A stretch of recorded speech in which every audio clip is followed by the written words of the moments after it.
unsay makuha na rin sa mga bata nga dili maayo. First is kanang naay mga video sa YouTube nga dili appropriate sa edad sa bata, and also pud naay mga videos dadto nga kana bitong naay mga violence, naay uban nga agasubraan na sa kanang dili maayo nya makita din sa bata. So naapod ka na ikaduha is ka na ang mga bata is pwede sila makakita or maka-write bitaw og mga heartful nga mga message through dana nga kaning gadgets. Then another problem sa dana is naay uban mga bata ga sure sila unsaon pag-block or ignore anang mga daotan nga videos dito sa mga bata.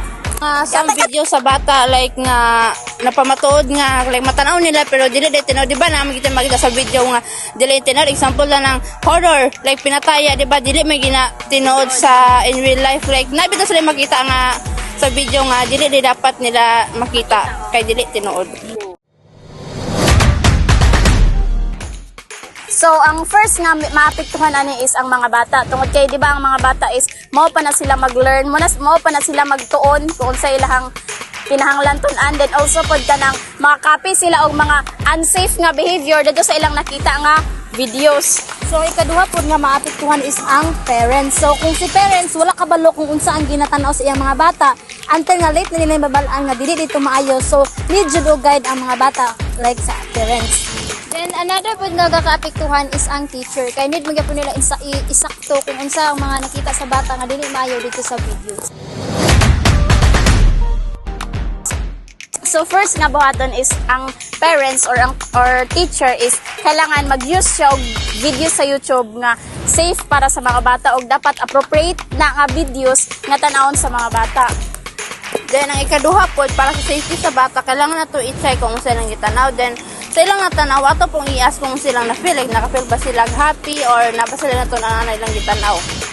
Para mas safe jud pa jud ang bata is kanang magamit ta og kanang balance. Example while ga screen time sila, so ato i-balance nga maggadula-dula pod sila, while para pod kanang mas safe pa jud is kanang di ba magdula sila, ato pod sila ipares para pod kaning makuha ng ilang lawas na balance. Then another po na is kita mga teacher or mga parents duan nato tong mga bata kung unsaon pag-block or ignore anang mga daotan nga videos dito sa mga bata.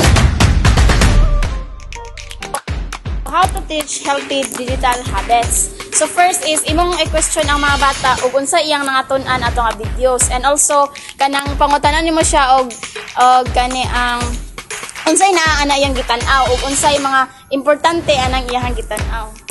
So ang ikaduha is ang as a role model dapat jud magpa-show ta sa bata in a nice good way, nga example kanang magamit sa technology nga maayo nga sila makaawat dito sa kanang mga good way din, and also pod kanang kind online behaviors.